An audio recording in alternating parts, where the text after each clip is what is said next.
Bueno, entonces, insistimos con esta idea. La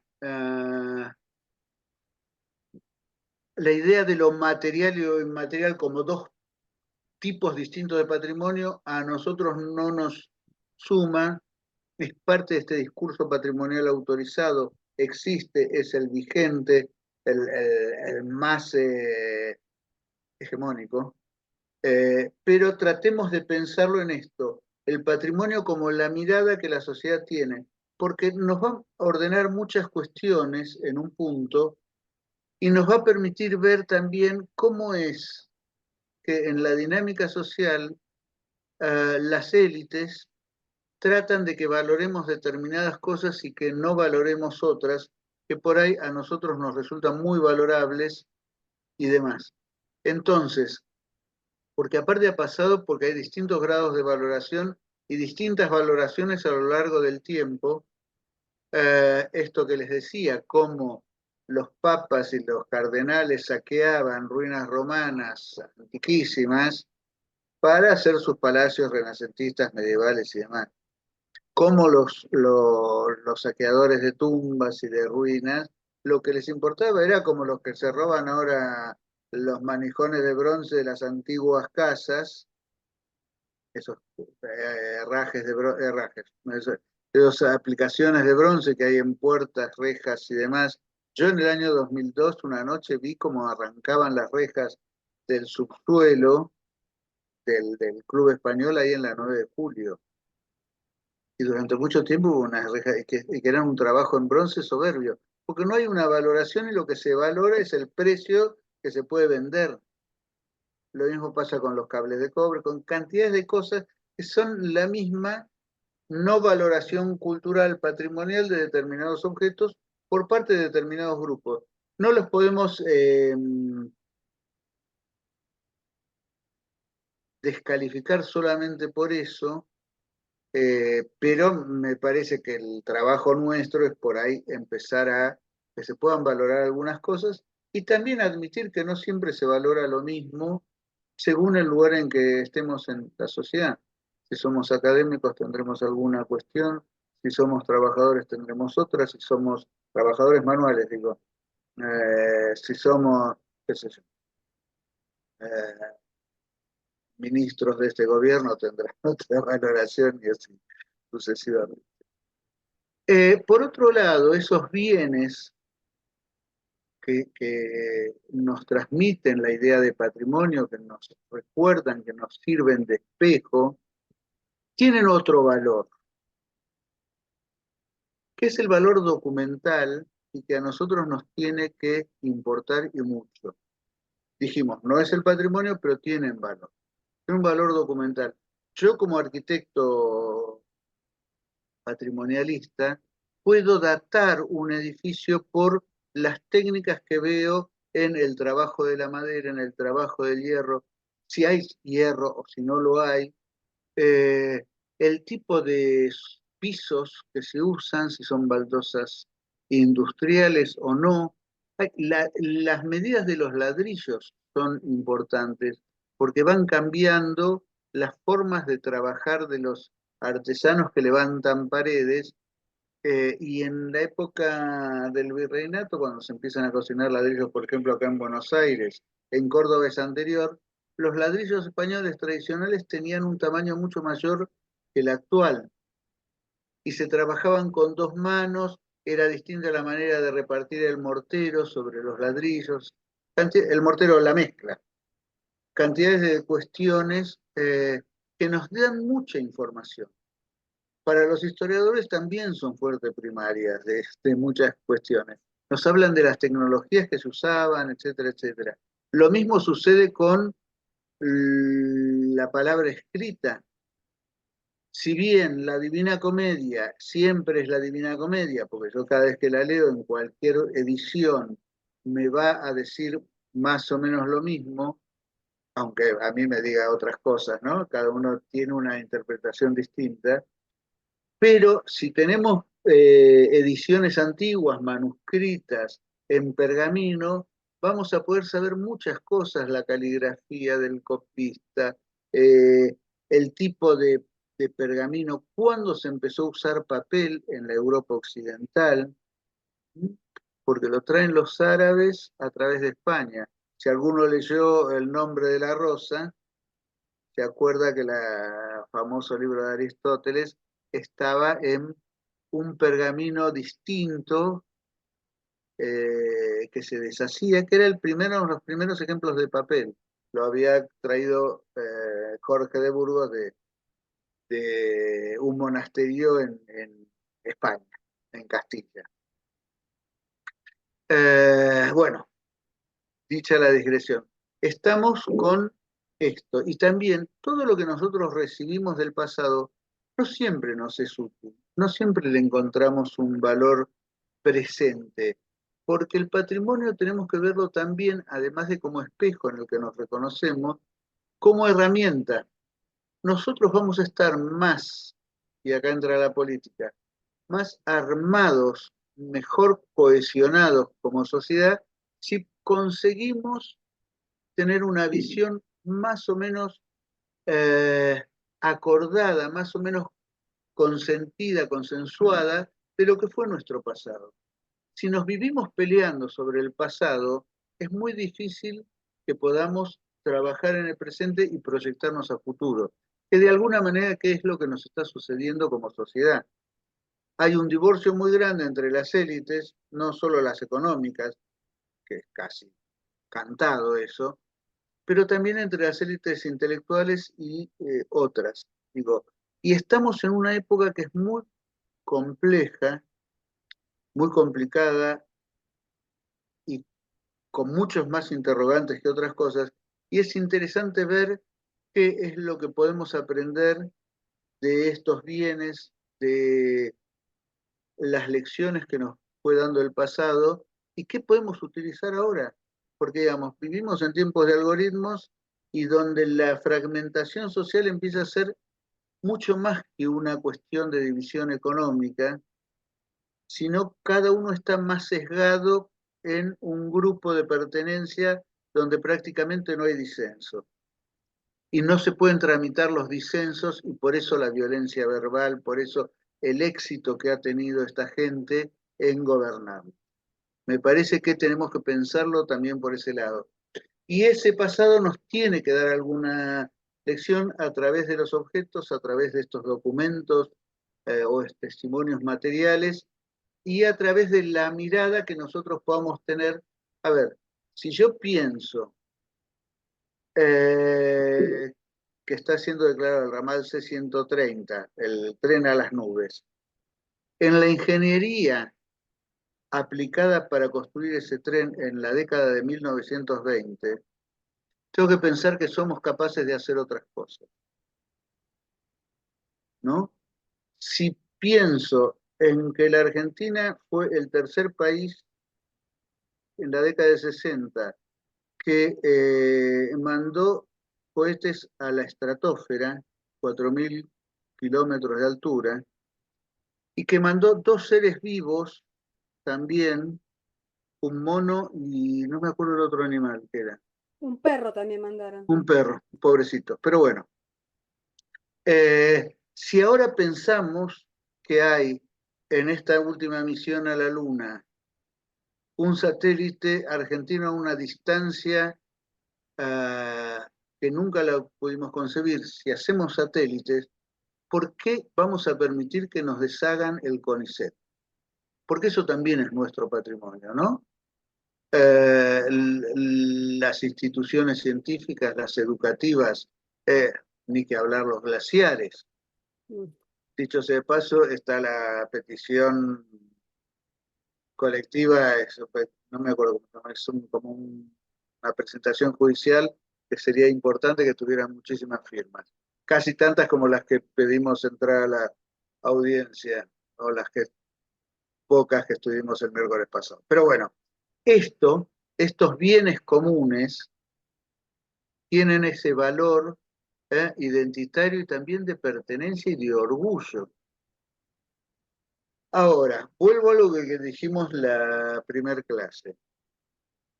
Esto también está sesgado por la pertenencia, y que venimos diciendo, eh, social. Una cosa es que seamos parte del bloque hegemónico y otra que seamos parte de las clases subalternas. Ah, que la mayoría de nosotros lo somos. No sé si hay alguien. Pero obviamente la mirada sobre esos bienes va a ser distinta. Fíjense cuántas veces, a veces erradamente o no, se interpreta el mismo suceso o proceso histórico. Ponemos por ejemplo el gobierno de Rosas o la Semana de Mayo. En la Semana de Mayo hay un poco más de consenso. Eh, pero sobre el gobierno de Rosas tenemos posiciones absolutamente antagónicas al día de hoy. Pero bueno, también es posible, ¿no? O sobre Mitre, o sobre Sarmiento, o sobre la presidencia de Roca, la conquista de la Patagonia, porque no fue conquista del desierto, y el juego también de potencias, subpotencias, una grande melena, que tuvimos con Chile, o que tuvo el Estado argentino en formación con Chile en la conquista de la Patagonia. Chile estaba muy ocupado en la guerra del Pacífico y ahí Roca avanzó y se quedó con la mayor cantidad de la Patagonia. No había una delimitación precisa. Siempre tenemos el discurso de que nos la robaron, los chilenos nos pasan robando, y Chile terminó siendo un país muy, muy angosto porque podría haber en algún momento conquistado la Patagonia, previo, no sé cómo le hubiera ido a los. Ellos tienen lo que llaman la pacificación de la Araucanía, que es un proceso similar, pero hecho con menos fuerza porque venían de un esfuerzo bélico tremendo contra Bolivia y Perú, conquistaron el desierto de Atacama y les quitaron la salida al Pacífico a Bolivia, todavía la siguen reclamando, y una buena parte del territorio del sur del Perú. Así que bueno, todas esas disensos y debates tienen que seguir existiendo, pero nosotros tenemos que ir viendo qué es lo que nos sirve incluso políticamente en cada momento, ¿eh? Porque el patrimonio es una cuestión también de política y de toda clase de política. La política más elevada, la política más, en algunos casos, la más rastrera y demás. Pero nosotros tenemos que conseguir mirarlo con mucha inteligencia, inteligir, ver las potencialidades y tratar de eh, que sean las herramientas más factibles para nuestra. Esto se me chispotearon dos páginas de otro en este trabajo, así que después lo vamos a ver. Es sobre el nacionalismo hispanoamericano, que es muy interesante y que también lo vamos a ver. Bueno, eh, espero que, no sé, ya son menos cuarto, fue un día muy accidentado. Vamos a ver si. A ver, bueno, después vamos a ver todo lo que mandaron. O sea, Ochicuriel, que es la de colonialidad. Bueno, estaba leyendo y vamos a hacer la presentación. Déjenme un segundito. Vamos a parar de. Y voy a compartir otra cosa. Pero no vamos a alcanzar a. Se suponía que estaba por acá.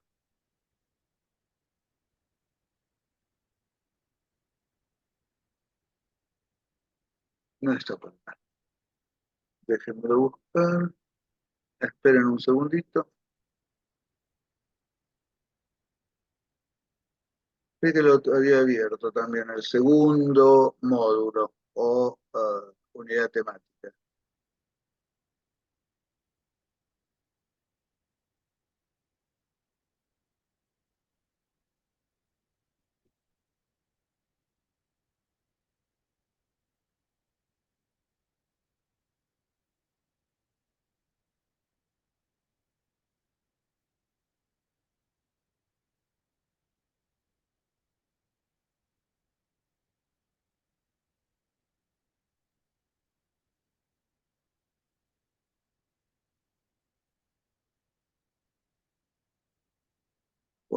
Ya lo voy a compartir porque acá lo tengo. Compartir, vamos,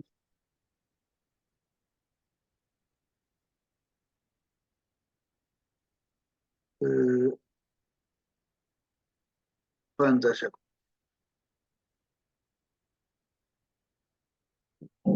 Eh, en función de esto que veníamos diciendo, y va a ser casi la presentación nada más, porque quiero que después si tenemos ganas de preguntar o de compartir, uno de los puntos que nos pedían era la democratización de la cultura. Y es un ítem que es problemático como tantos otros ítems de lo que tiene que ver con el patrimonio. Se hablaba de democratización de la cultura y para mí siempre me hizo ruido eso, porque ¿qué significaría democratizar la cultura? ¿Y cuál podría ser una alternativa a la democratización de la cultura?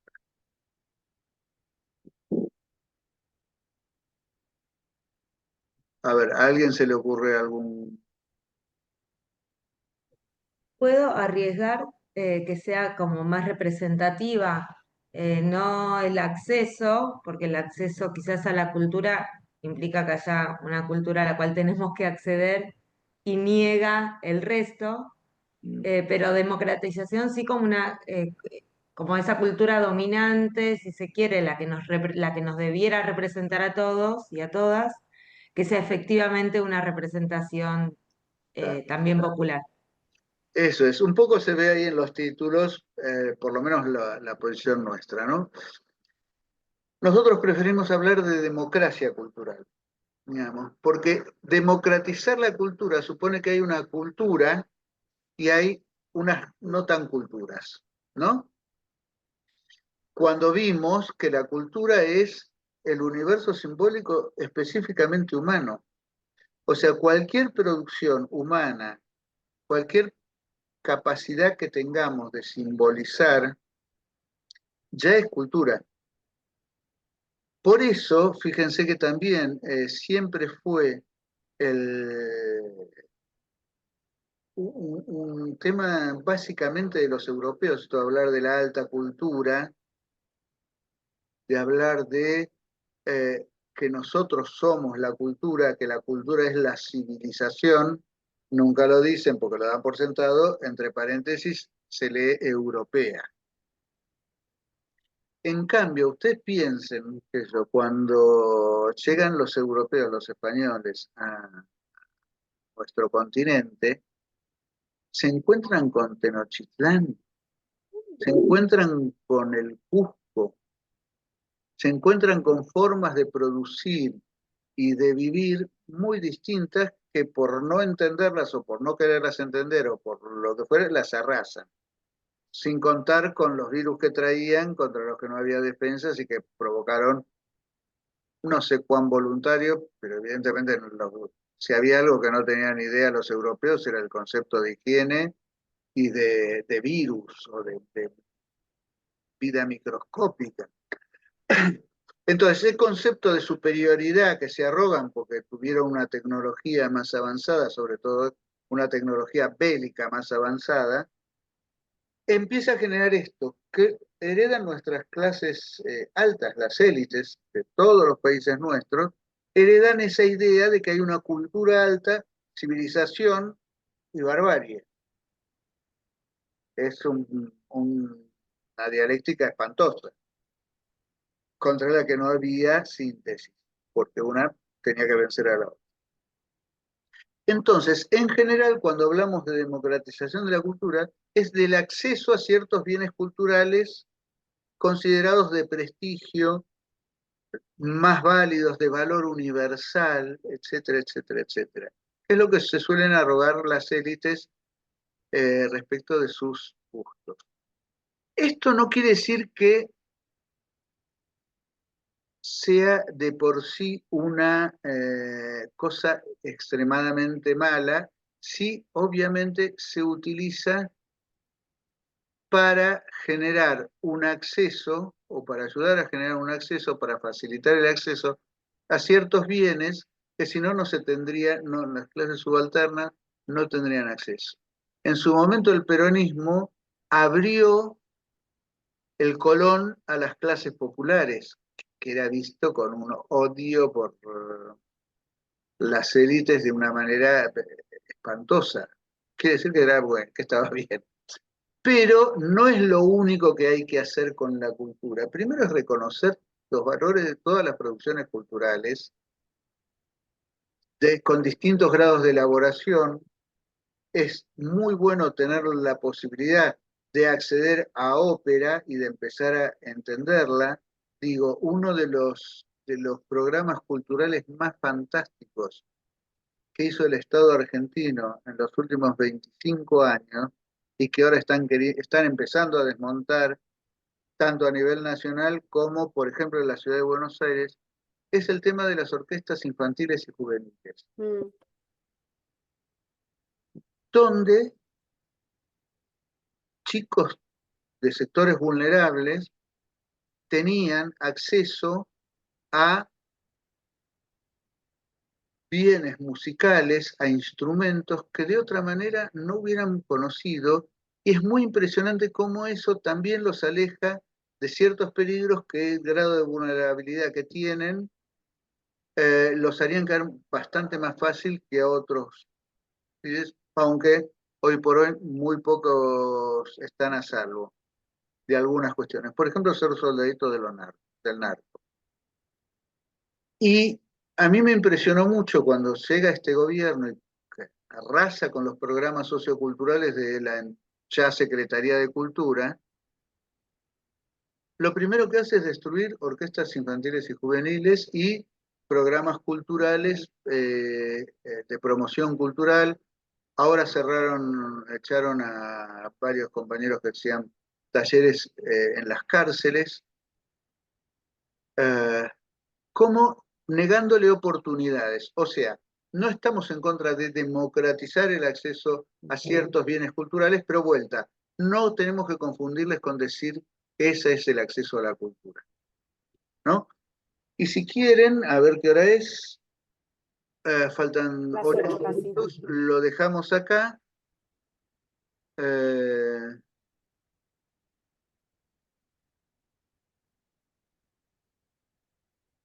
y quiero escucharlos. Vamos a seguir con esto, ¿eh? Porque vamos a hablar de cultura de masas, de cultura popular, de las diferencias, ah, algún comentario, alguna idea,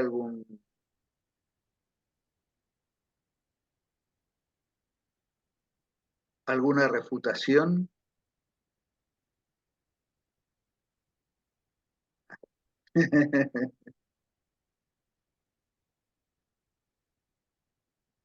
Los dejaste mudo. Sí, sí.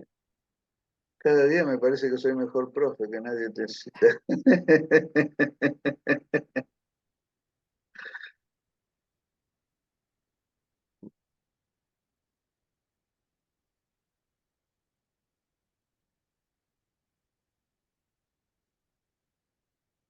Sí, Bueno, entonces voy a hacer como un pequeño desvío sobre la línea argumental, pero que está conectado. Hace un rato decía el tema del algoritmo y cómo se están sesgando de manera muy preocupante lo, los grupos de pertenencia con la violencia que eso conlleva, porque mi vecino ya deja de ser un par para ser potencialmente un enemigo. Eh, ¿Cuánto del poder compartir también bienes culturales, bienes patrimoniales, nos puede hacer entender a quienes no comprendemos, por ejemplo, y a mí me ha pasado, porque no es que sea... yo he dejado de hablarme con amigos del secundario por cuestiones políticas, Mm. ¿no? Y no es, creo, espero que no, que yo no haya tratado de entender, es que veo que hay gente que no se mueve de sus posiciones y acepta más una creencia, el famoso sesgo de confirmación, que a todos nos encanta que nos den la razón, ¿no? Yo siempre tengo la razón. Eh,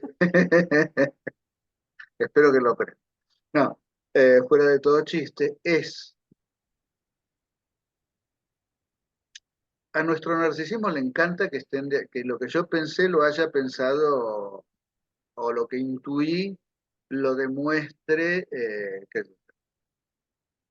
un artista famoso, un pensador que a mí me interesa o lo que fuera.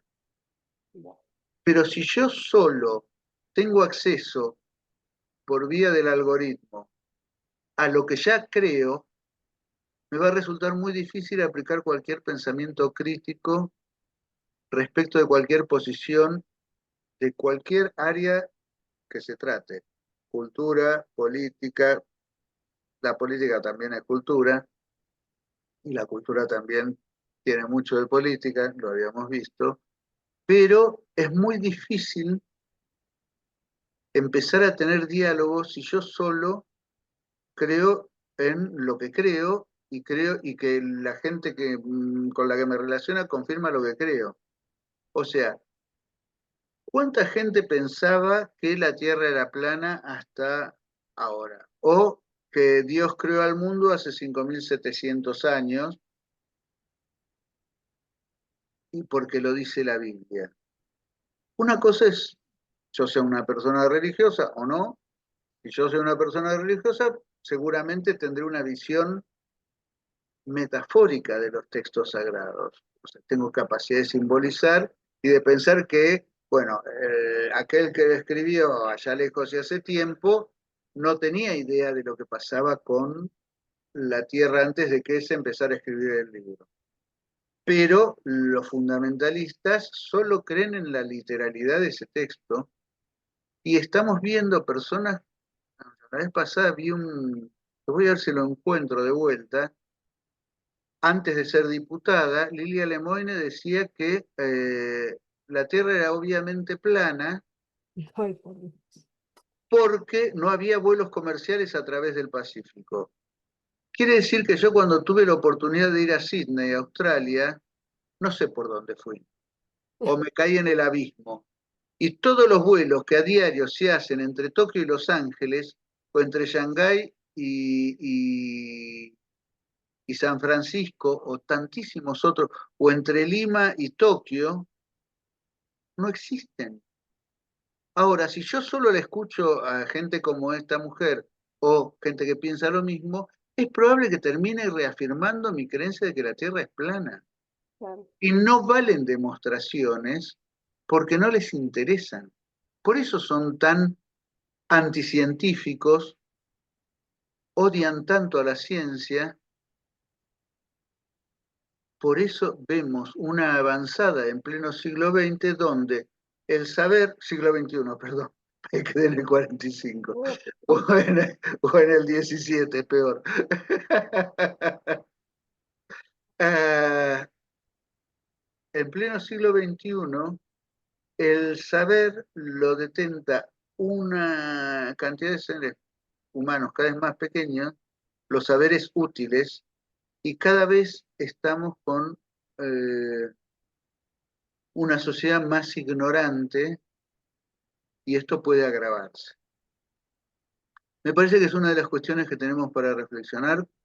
Somos intelectuales, estamos haciendo pensamiento, estamos construyendo pensamiento, nos podemos equivocar, pero tenemos la obligación de repensar y seguir pensando en lo que hacemos. Por eso, esas categorías que nos vinieron dadas, es bueno ponerlas todas en cuestión, eh, incluso por ahí para reafirmarlas. Pero bueno, eh, creo que por hoy es suficiente. Si alguien quiere hacer algún comentario, alguna cosa, dígalo ahora o calle para hasta la clase que viene. ¿Eh? Bueno, ya estamos en hora. Sí, 20:01. Sí, yo ahí les compartí en el WhatsApp el mail de la materia para los que no nos escribieron, para que los pueda sumar al grupo. Ya volví a subir los de Ochi Curiel. Igual les voy a enviar, se los voy a enviar por mail, les voy a enviar la bibliografía por mail también, en principio porque creo que había un par que no podían entrar a Patrimonio Cultural en Latinoamérica, así que les voy a enviar por mail la bibliografía como para que puedan ir viéndola. Les subí los 2 videos de Ochi Curiel, le subí el uso de la contemplación y le subí también, que eso es una frutillita al postre que encontré, un escrito de Ochi Curiel que es sobre decolonialismo, que es muy interesante, porque hay videos, pero esto está por escrito también, así que como para que lo vayan leyendo. Se lo voy a mandar por mail para los que no puedan entrar por ahora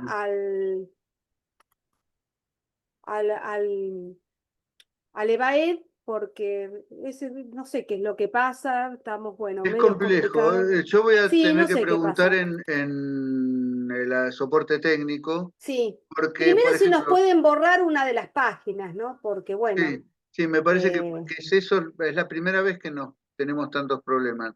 bueno. Bueno, Así que tienen para entretenerse, como para leer en principio, después vemos con Eduardo si le subimos algo más o el sí, módulo porque la primero. próxima clase es el miércoles, así que Sí.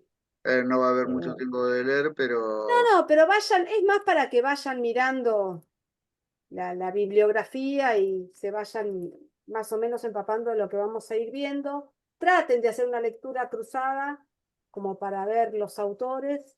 sí. Ya les digo que es bastante interesante el aporte de esta mujer. Ahora conseguí algo escrito, que no hay mucho escrito de ella. Hay unos libros, hay unos cuantos libros, pero bueno, hay que comprarlos los libros. Eh, pero con lo que le O vamos, encontrarlos en la red, que a veces es a difícil. veces hay alguien que los descarga o los Sí, hay escanea y los bibliotecas descarga. virtuales, hay Sí, varios sí, lugares sí. Pero bueno, yo creo donde que igual con algunos lo son que gratis, son de tenemos, acceso gratuito. sí, con lo que hay Pero más bueno. o menos tenemos para entretenernos. Así que bueno, Bueno, un poco a eso. ver, Profe, disculpe, una pregunta, porque logré Sí, conectarme muy tarde. Soy Samuel, estoy sin cámara porque estoy en la oscuridad. Y no sé qué pasó, no podía conectarme. Y me a enteré que ver. hay un grupo de WhatsApp. sí. ¿Cómo puedo engancharme con eso? Porque no lo sabía, no tenía esa noticia. Manda tus datos, el mail lo tenés. Sí, sí, claro, que sí, sí, lo tengo. Bueno, manda tus datos, inclusive el 34 es Italia, ¿no? 339. 39. 3934 es de España. Ah, Claro, 0039. bueno, manda tu WhatsApp, total, el WhatsApp es internacional. Claro. Así podemos incorporarte. Perfecto, muy Bueno, amable. y de todas maneras va a quedar grabada en Eduardo de Bianchetti, 4 números que nunca me acuerdo, 3, 6, no sé cuánto, que ya subí la otra clase que dice video tal. Ahora voy a poner bien la fecha porque, bueno, el otro día se me pasó. Ah, Y perfecto. Nos vemos el Bueno, miércoles entonces. nos después les vemos el miércoles. paso también por plataforma, por WhatsApp y por mail, les pasamos donde están las clases. Hubo un problema con el Zoom, por eso les pido la próxima clase, si decimos, entramos 18:15, ustedes se conectan a partir de las 18:15, porque no pude ser anfitrión porque había colgada una compañera que se enteró como a las 3 horas que seguía colgada. Así que tuve Así que que abrir bueno, un Zoom para la primera parte y ahora pudimos entrar por por el habitual.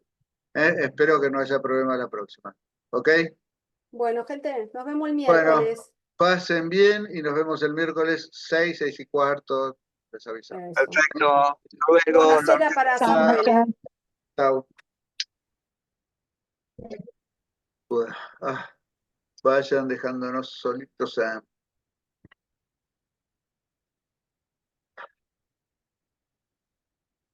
Ya te vas a amigar con la tecnología. Yo me amigué, la que no se amigó es esta. Ah, No, pero bueno, igual yo ya le subí todo. Ya le si subí podés todo. entrar en la página y ver el intercambio, no sé si se pueden leer todos. A la 40 minutos me dice, estoy sola en el chat, en la sala. Dice, no hay nadie, se suspendió la clase. Claro. Y Para ahora mí, no se volvió a conectar. no, para mí, porque le mandé igual. Sí. Le mandé primero, desenchufate, desconectate, por favor. Se lo dije al aire y se lo dije, ay, perdón. Sí, sí, yo no sé si.